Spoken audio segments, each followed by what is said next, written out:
Alam semesta, sebuah panggung yang luar biasa luas. Tempat di mana keajaiban dan misteri saling berpadu, melampaui imajinasi manusia. Dari partikel terkecil yang membentuk atom hingga struktur kosmik raksasa seperti galaksi dan supercluster, setiap sudut alam semesta adalah bagian dari jaringan yang saling terhubung. Sebagai manusia yang memiliki rasa ingin tahu, terbesit pertanyaan, bagaimana semua ini bekerja? Apa yang mengatur harmoni dari sesuatu yang sekecil atom hingga sesuatu sebesar gugus galaksi?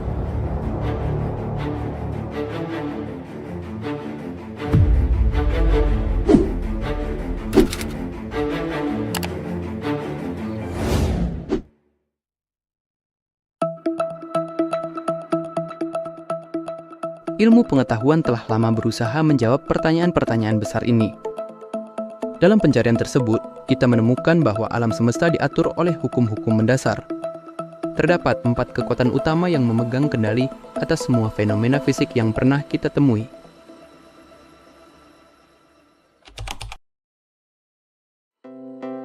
Gravitasi adalah salah satu kekuatan yang paling kita kenal dalam kehidupan sehari-hari.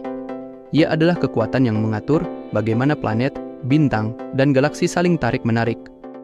Dalam skala terbesar, gravitasi adalah penyebab mengapa bumi tetap mengorbit matahari, dan mengapa seluruh galaksi terikat dalam bentuk spiral yang rapi.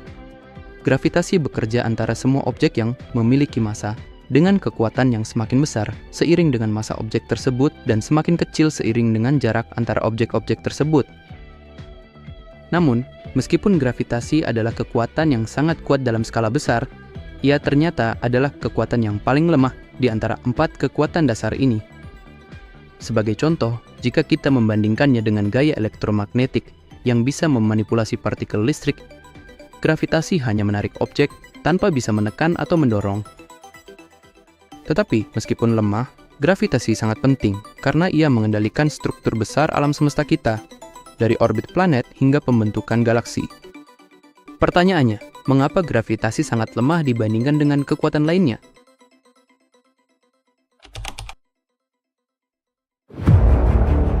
Elektromagnetisme adalah kekuatan yang memegang kendali atas segala sesuatu yang berkaitan dengan listrik dan magnet. Kekuatan ini mengatur segala sesuatu yang kita kenal sebagai energi dan cahaya.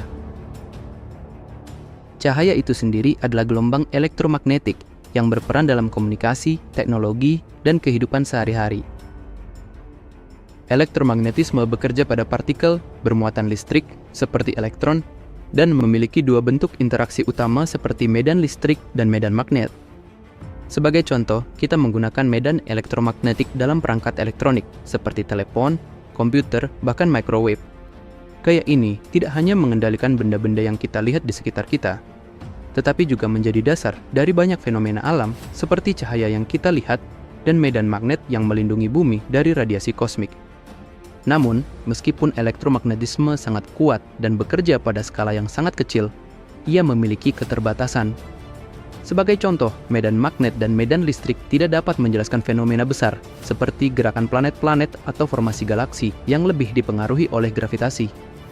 Lalu, bagaimana hubungan antara gaya elektromagnetik dan gravitasi, dan mengapa keduanya bekerja secara terpisah meskipun keduanya mengatur dunia fisik kita?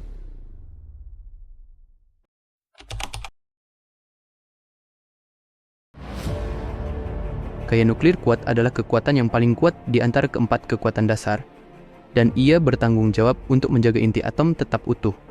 Tanpa gaya nuklir kuat, proton dan neutron dalam inti atom akan saling terpisah, karena proton bermuatan positif dan seharusnya saling tolak-menolak akibat gaya elektromagnetik. Namun, gaya nuklir kuat bekerja dengan sangat kuat pada jarak yang sangat pendek untuk menahan proton dan neutron bersama-sama di dalam inti atom. Gaya ini sangat penting karena ia memungkinkan pembentukan unsur-unsur kimia yang menjadi dasar bagi kehidupan. Tanpa gaya nuklir kuat, tidak ada inti atom yang bisa terbentuk, dan tanpa inti atom, tidak ada unsur-unsur seperti karbon, oksigen, atau nitrogen yang diperlukan untuk membentuk kehidupan seperti yang kita kenal. Gaya ini sangat kuat, tetapi hanya bekerja dalam skala subatomik, sehingga ia tidak dapat mempengaruhi objek besar seperti planet atau bintang. Dan mengapa gaya nuklir kuat hanya bekerja pada skala subatomik? sementara gravitasi dan elektromagnetisme memiliki pengaruh yang lebih besar pada skala makroskopik.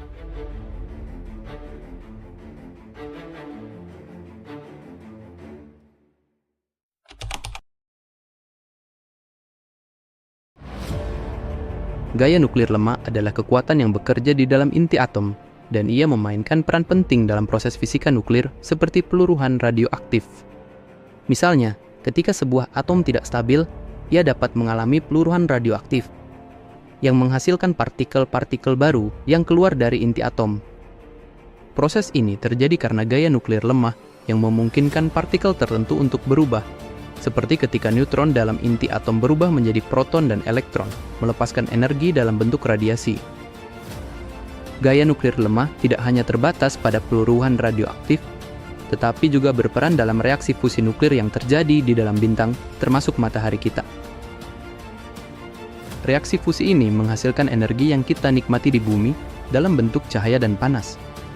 Meskipun kuat pada skala atom, gaya nuklir lemah memiliki jangkauan yang sangat terbatas dan hanya bekerja dalam jarak yang sangat kecil, sekitar ukuran inti atom itu sendiri. Jadi, bagaimana gaya nuklir lemah dan gaya nuklir kuat dapat bekerja bersama-sama untuk memungkinkan proses-proses seperti fusi dan peluruhan, meskipun keduanya memiliki sifat yang sangat berbeda?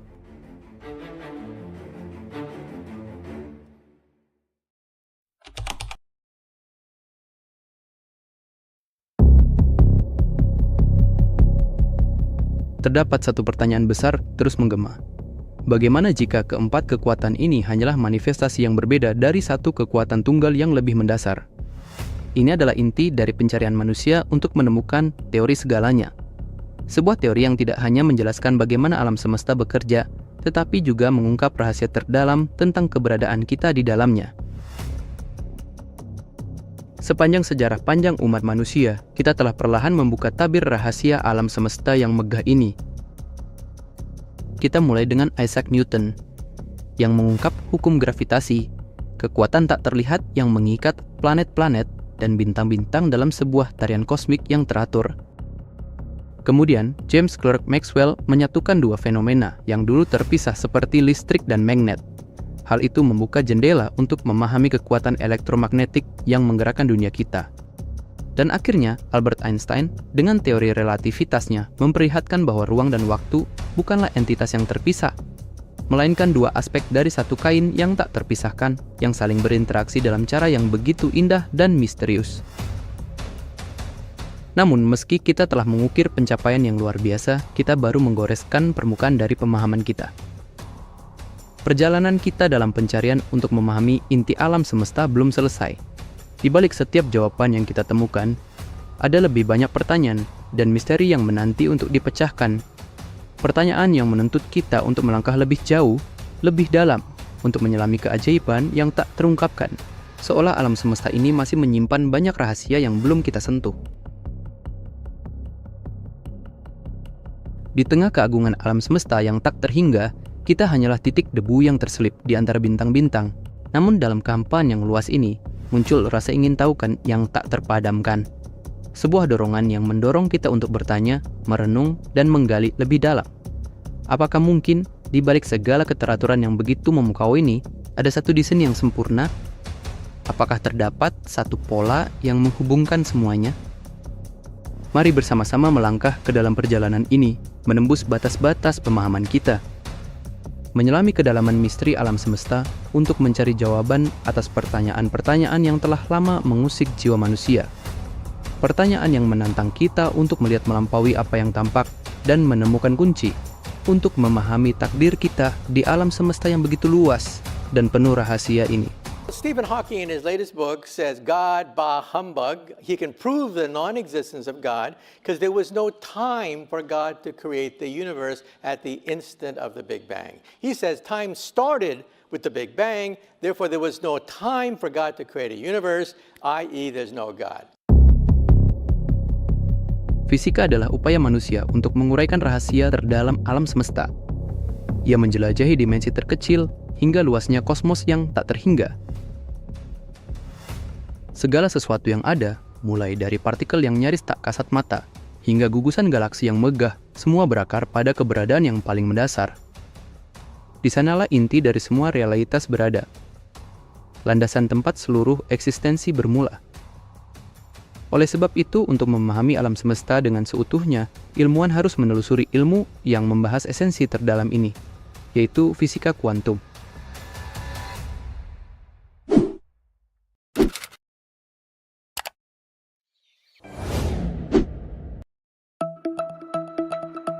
Kita sudah pernah membahas fisika kuantum di dalam serial Fisika Kuantum.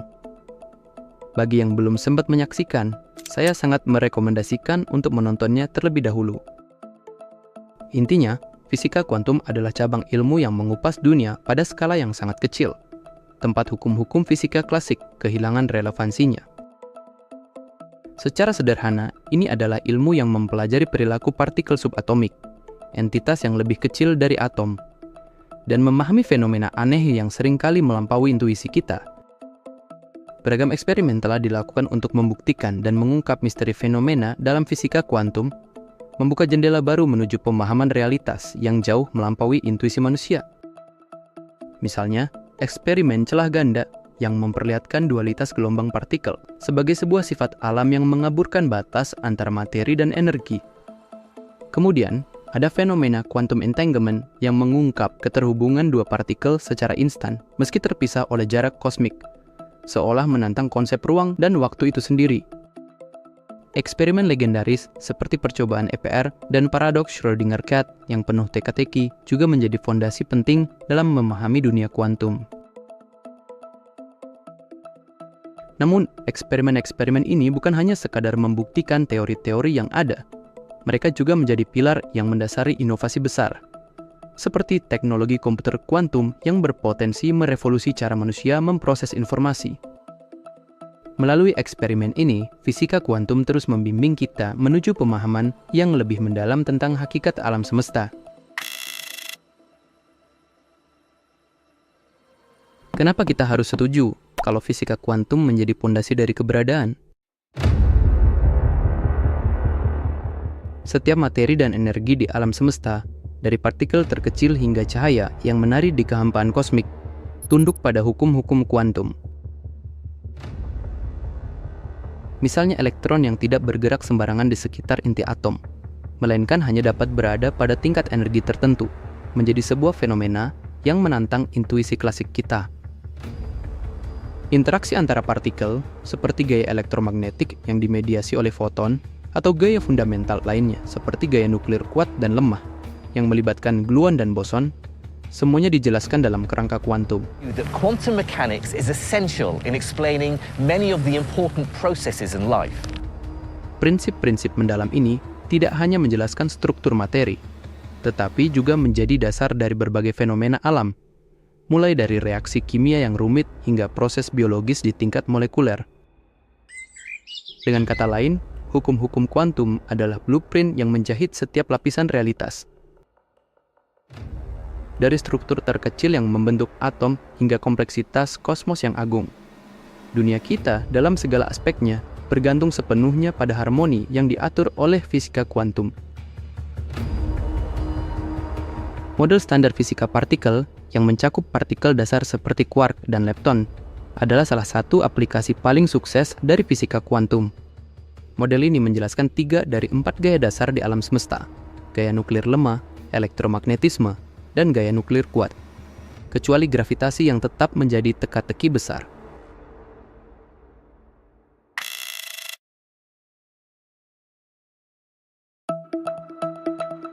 Meskipun model standar di fisika kuantum bisa dikatakan sangat sukses, namun masih memiliki batasan. Salah satu tantangan terbesarnya adalah mengintegrasikan gravitasi yang dijelaskan oleh teori relativitas umum Einstein. Relativitas umum bekerja pada skala besar seperti planet, bintang, dan galaksi. Sementara fisika kuantum berlaku pada skala subatomik. Dan saat ini ilmuwan berusaha menyatukan semuanya dalam satu kerangka kerja, sebuah teori yang dapat menjelaskan segalanya, atau dikenal dengan Theory of Everything. Salah satu pendekatan yang digunakan untuk membentuk Grand Unified Theory sudah banyak diajukan. Contohnya seperti teori string dan loop quantum gravity mencoba menjawab tantangan ini. Dalam teori string, semua partikel dasar dianggap sebagai getaran dari string yang sangat kecil.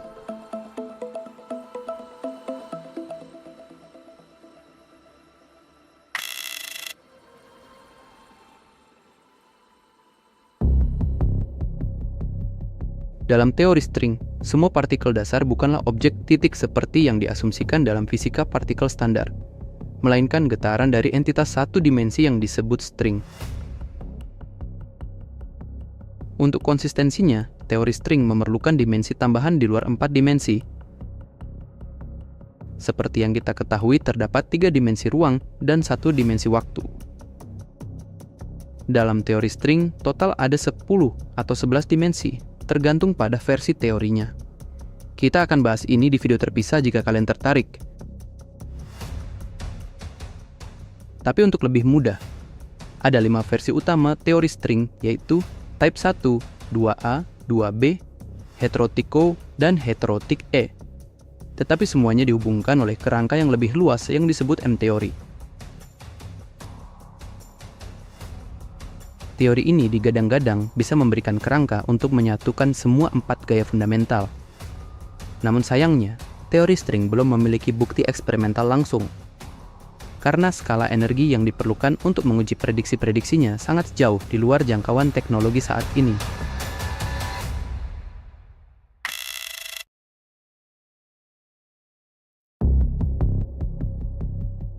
Loop quantum gravity berfokus pada kuantisasi ruang dan waktu itu sendiri. Dalam pendekatan ini, ruang waktu tidak kontinu seperti pada relativitas umum, melainkan terdiri dari jaringan kuantum yang terputus-putus atau disebut spin networks. Well, the quanta of gravity, a little chunk of gravity or something, which made up themselves space, so they don't live in space. Ruang waktu dibangun dari unit terkecil yang disebut dengan loop atau graviton kuantum yang terorganisasi menjadi jaringan diskrit. Ini berarti ruang waktu memiliki struktur dasar seperti butiran pasir di skala yang sangat kecil. So space itself is weaved by this interconnected quanta of gravity. This is the core of loop quantum gravity. Keunggulan dari teori ini adalah tidak memerlukan dimensi ekstra seperti teori string. Namun, teori ini lebih fokus pada gravitasi kuantum tanpa memasukkan gaya lain, seperti gaya elektromagnetik atau nuklir. Kedua teori ini masih dalam pengembangan aktif dan keduanya menghadapi tantangan besar, baik dalam hal matematika maupun verifikasi eksperimen. You agree with me, right? Loop quantum gravity is the future of physics. Sorry, Leslie, I guess I prefer my space stringy, not loopy. Meskipun terdapat pro dan kontra, namun suka atau tidak, bisa dikatakan teori ini berada di garis depan pencarian manusia untuk memahami rahasia terdalam alam semesta. Sebuah upaya yang tak terpisahkan dari usaha mengungkap jejak-jejak kebijaksanaan Sang Pencipta. Dengan menyelami kedalaman konsep-konsep ini, kita tidak hanya mendekati pemahaman tentang alam semesta, tetapi juga berhadapan langsung dengan pertanyaan tentang hakikat penciptaan dan rahasia Tuhan yang membentang di balik tirai keberadaan.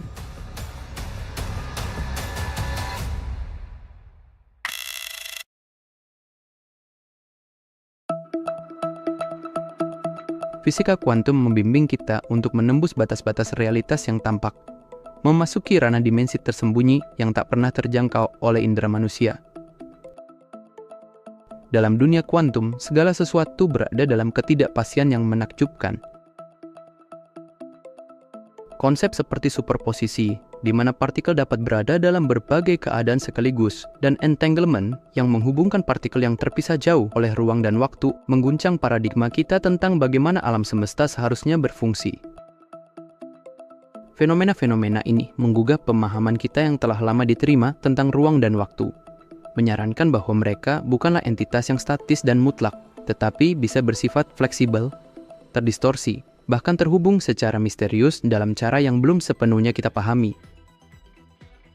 Namun, meskipun kita baru sekedar menggores permukaan, perjalanan fisika kuantum terus berlanjut.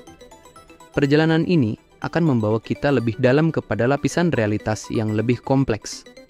Sebuah perjalanan yang akan menantang dan mungkin merubah cara kita melihat alam semesta dan eksistensi itu sendiri.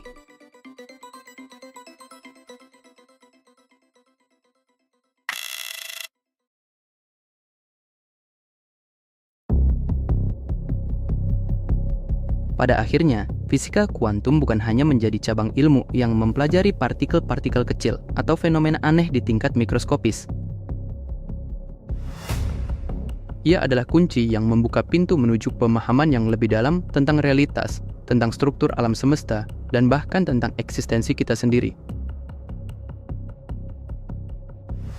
Fisika kuantum mengingatkan kita bahwa alam semesta ini jauh lebih besar dan lebih penuh misteri daripada yang pernah kita bayangkan. Sebuah perjalanan yang belum berakhir, menantang kita untuk melampaui batas-batas pemahaman dan menggenggam kebijaksanaan yang lebih dalam. Dalam serial ini, kita akan terus menjelajahi misteri ini bersama, karena dunia kuantum baru saja membuka pintunya. Terima kasih sudah menonton.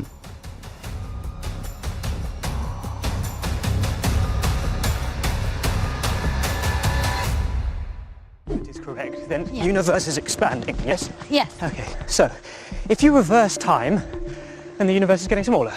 All right. So, what if I reverse the process all the way back to see what happened at the beginning of time itself? The beginning of time itself. Yes. So the universe getting smaller and smaller, getting denser and denser, hotter and hotter You as we mean wind back the clock? until you get A singularity. space-time singularity. So the universe born from a black hole exploding.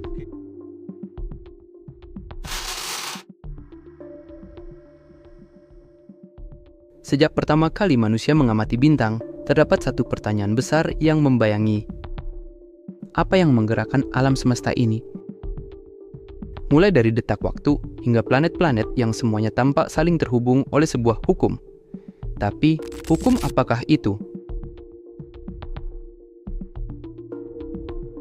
Jawaban pertama datang dari Isaac Newton yang mengatakan bahwa gravitasi adalah penguasa gerak di alam semesta. Kemudian berabad-abad setelahnya, Albert Einstein membawa kita lebih jauh dengan teori relativitas, yang menjelaskan bahwa ruang waktu adalah kain kosmik yang dapat melengkung oleh gravitasi. Meskipun kedua pemikir besar ini membuka jendela pada misteri alam semesta, masih ada satu permasalahan besar.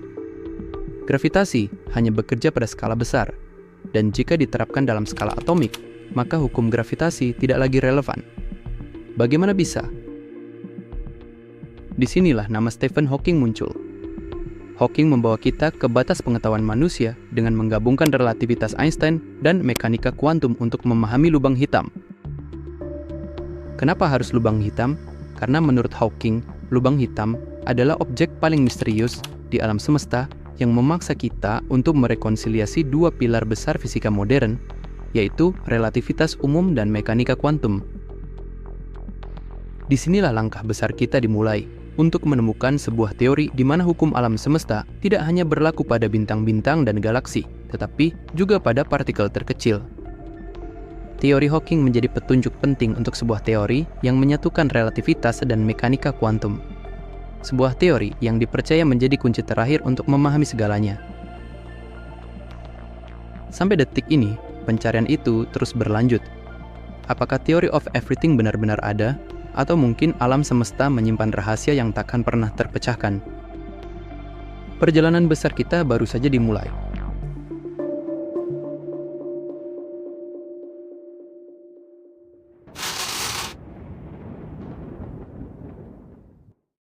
Then, about 10 years ago, we decided to build the biggest scientific experiment ever built, 16 miles in circumference underneath Geneva. We accelerate protons, which are these simple particles, to 99.999999% the speed of light, and we find out this guy from 1965 was right. Pada proses pencarian theory of everything, tentu ilmuwan menyadari bahwa tidak cukup hanya sekedar konsep di atas kertas. Diperlukan eksperimen nyata untuk membuktikan kebenaran secara empiris yang tak terbantahkan dari teori yang ada. Salah satu eksperimen terbesar dalam sejarah sains berada di CERN, sebuah markas penelitian di Jenewa. Di sana, ilmuwan menggunakan alat yang bernama Large Hadron Collider atau LHC, sebuah alat paling canggih untuk menyelidiki partikel-partikel di alam semesta. Kita pernah bahas LHC di serial Fisika Kuantum episode 6. Silakan ditonton untuk lebih lengkapnya. Pada tahun 2012, LHC berhasil menemukan Higgs boson, sebuah partikel yang memberi massa pada benda-benda di alam semesta. Penemuan ini tidak hanya mengukuhkan model standar fisika partikel, tetapi juga menjadi tonggak penting dalam memahami mekanisme fundamental yang mengatur eksistensi dan evolusi materi. Namun misi LHC melampaui sekadar pembuktian teori. Ia bertujuan menggali pertanyaan-pertanyaan yang belum terjawab, seperti sifat gelap dari materi dan energi yang mendominasi kosmos, keberadaan dimensi tambahan, hingga upaya menyatukan semua gaya fundamental dalam satu kerangka yang koheren. Dengan mempercepat partikel hingga mendekati kecepatan cahaya dan mempelajari hasil tabrakan berenergi tinggi, LHC memberikan wawasan tentang struktur terdalam realitas, membawa kita lebih dekat ke jawaban atas misteri keberadaan. Sementara itu, pencarian ini terus berlanjut dengan eksperimen-eksperimen di laboratorium lain di seluruh dunia, membangun gambaran yang lebih lengkap tentang alam semesta dan hukum-hukumnya. Bisa dikatakan, LHC bukan hanya alat, melainkan jendela yang membuka pandangan kita menuju cakrawala ilmu pengetahuan yang tak berujung, serta memberi petunjuk tentang hubungan mendalam antara mekanika kuantum dan relativitas.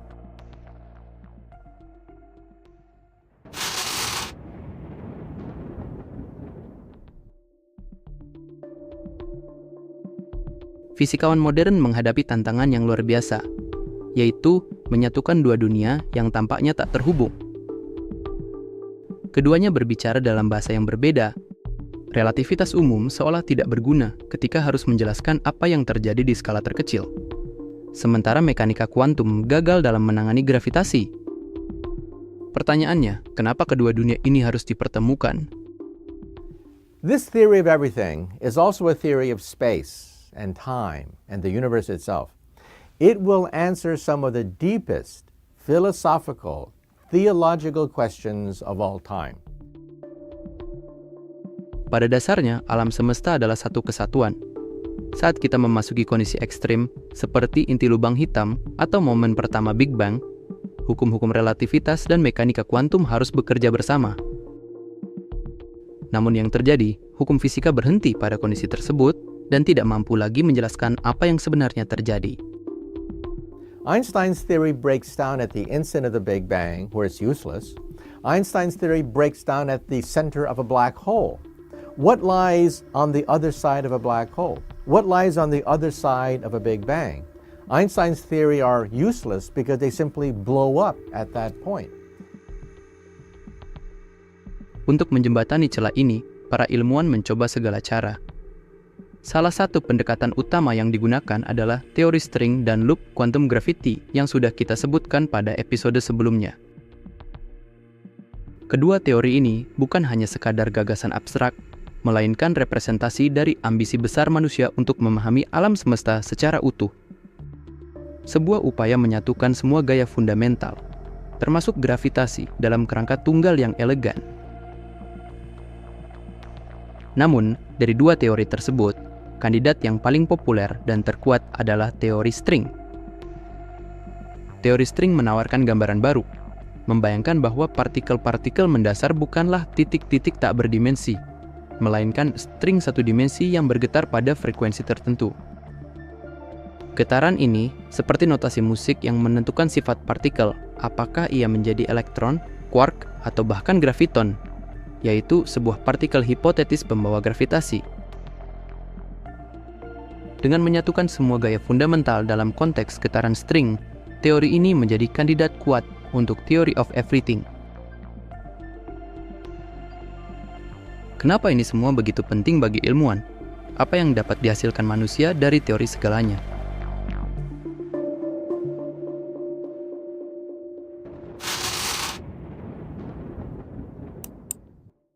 If we find the theory of everything, the crowning achievement of modern science, ever since humans first began to ask, what is the world made of? Are we going to have wonders, technological wonders? Am I going to get better color television? Am I going to get better cable reception? Am I going to get a better internet? Well, the short-term answer is no. Ketika Isaac Newton mengungkap teori gravitasi, ia tidak hanya meletakkan dasar bagi mekanika klasik, tetapi juga menanamkan benih perubahan besar dalam sejarah manusia. Teorinya menjadi fondasi bagi berbagai pencapaian teknologi, dari mesin uap hingga lokomotif, dan bahkan gedung-gedung pencakar langit. Semua ini memicu transformasi luar biasa yang kita kenal sebagai Revolusi Industri 1.0. Sebuah era di mana sains dan teknologi pertama kali mengubah wajah dunia secara radikal. Kemudian, pemahaman tentang gaya elektromagnetik membawa cahaya ke dalam kehidupan manusia. Penemuan ini tidak hanya menerangi rumah-rumah, tetapi juga melahirkan teknologi yang mendefinisikan peradaban modern seperti laser, komputer, dan segala perangkat elektronik yang kita gunakan saat ini adalah produk dari pemahaman manusia tentang gaya elektromagnetik. Gaya elektromagnetik menjadi penggerak revolusi industri 2.0, meluaskan cakrawala manusia menuju era elektrifikasi dan otomatisasi. Dan tentu saja, gaya nuklir kuat dan lemah membuka jalan bagi kekuatan dahsyat yang sebelumnya hanya menjadi rahasia bintang-bintang. Dengan memahami dan mereplikasi reaksi inti bintang, manusia menemukan energi nuklir, sebuah sumber daya yang menawarkan potensi luar biasa, baik sebagai penggerak kemajuan maupun sebagai pengingat akan bahaya yang harus dikendalikan. So every time we physicists worked out a force, human history changed. Sejarah membuktikan, setiap kali manusia memahami gaya fundamental alam semesta, peradaban bergeser ke arah yang tak terduga. Pemahaman baru ini tidak hanya meredefinisi batas pengetahuan, tetapi juga memaksa sejarah untuk berevolusi, mendorong kita menuju era yang semakin kompleks dan penuh kemungkinan. And now we physicists are working out the theory of everything. What will it eventually get us? In the short term, nothing. But in the long term, it may allow us to become masters of space and time. Harapannya, dengan teori segalanya, kita bisa memprediksi fenomena alam dengan presisi yang belum pernah terjadi sebelumnya. Bahkan, teknologi yang tampak mustahil, seperti perjalanan antar bintang atau manipulasi gravitasi, bisa menjadi kenyataan.